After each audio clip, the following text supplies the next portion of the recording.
Quand nous sommes enfants, nous aimons nous faire peur. On aime que l'on nous raconte des histoires qui nous tiennent éveillés le soir. Et puis, quand on grandit, on se demande d'où vient cette légende, pourquoi et comment ce lieu est-il devenu ce qu'il est aujourd'hui.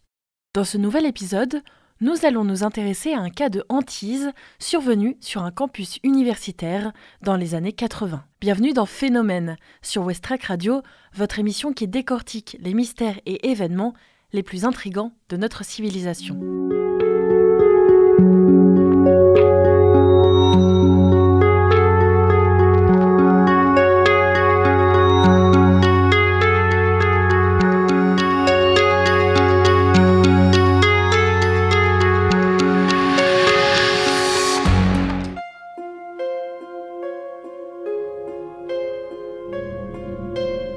Quand on pense aux lieux hantés, on imagine souvent d'anciennes maisons victoriennes ou des asiles abandonnés.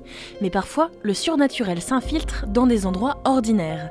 Et ce soir, je vous emmène dans une résidence universitaire, quelque part dans l'État de New York. Bienvenue à Hiry Hall, sur le campus de SUNY Geneseo. En 1985, un étudiant du nom de Chris D. Césaire s'installe dans la chambre C2-D1. Jeune sportif, il suit des études de sciences sociales et partage sa chambre avec un camarade. Tout semble normal jusqu'ici. Ils installent des canapés, transforment la chambre en une véritable salle commune afin de sociabiliser avec les étudiants. Chris et ses amis sont d'ailleurs les rois des blagues. Une montagne de canettes vides alors que vous ouvrez la porte, déplacer des amis qui se seraient endormis après une soirée un peu trop arrosée, Chris est un jeune plein de vie, jusqu'au jour où quelque chose commence à l'appeler dans sa chambre. Une voix dans la nuit, une voix qui murmure son prénom. Chris, Chris, Chris. Au début, il pense rêver, mais les nuits suivantes, les phénomènes s'intensifient. Objets qui bougent, température glaciale et sensation d'être observé.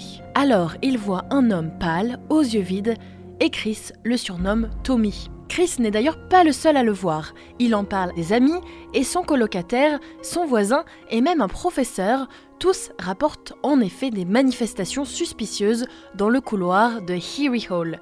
Un jour, alors que Chris prend sa douche, il sent une présence derrière lui. Il se retourne, mais personne. Et alors qu'il sort, son dos est couvert de griffures. Des photographies sont prises par l'un de ses colocataires. L'une d'elles montre une forme sombre, squelettique au bord de son lit. Chris, désespéré et épuisé, fait appel à un prêtre. Pendant quelques heures, la chambre semble être à nouveau calme, mais rapidement, la présence se manifeste à nouveau et attaque violemment l'une de ses amies. Chris est désemparé. Lui qui était sportif arrête de courir. Il enchaîne les mauvaises notes et ne sait plus comment faire. Il est d'autant plus perdu que dernièrement, le couple Warren s'est rendu à l'université. Simple coïncidence, mais il décide d'assister avec son colocataire et ami à cette conférence organisée au mois d'octobre à l'université.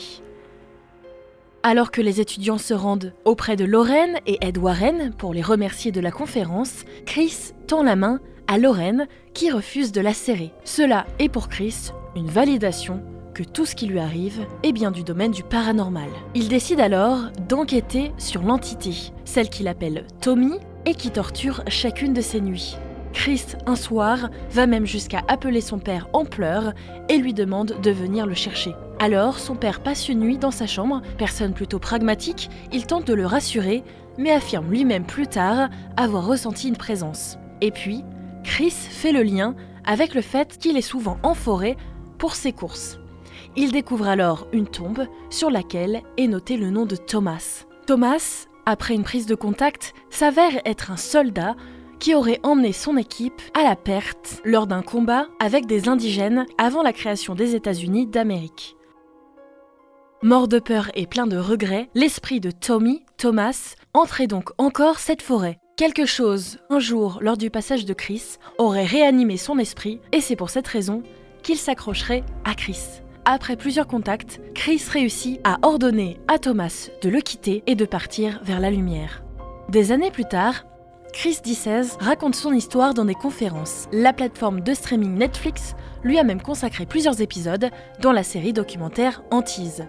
Pour la première fois, les journaux personnels, les enregistrements et les photos originales de l'époque sont rendus publics. Alors, est-ce le stress d'un jeune étudiant ou une psychose collective ?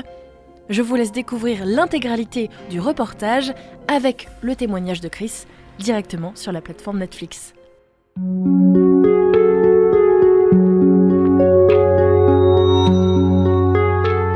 Merci d'avoir fait ce voyage avec moi. Je vous emmène prochainement à la rencontre d'autres phénomènes sur Westrack Radio.